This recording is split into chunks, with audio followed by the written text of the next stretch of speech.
When on the support page for Mail 1, scroll down and select Install. Scroll down to the bottom and select Excel Scale USB Driver.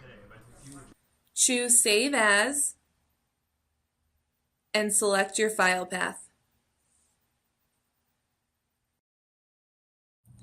Select Open, double-click on Excel USB Drivers, double-click on FPVCP Installer, select Extract All.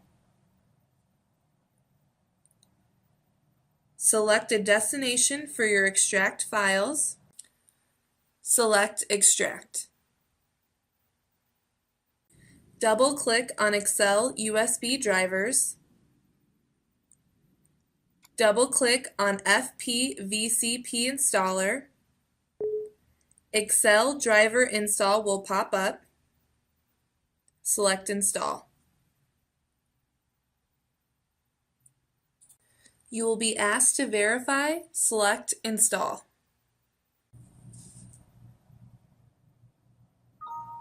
Your Excel USB driver is now installed.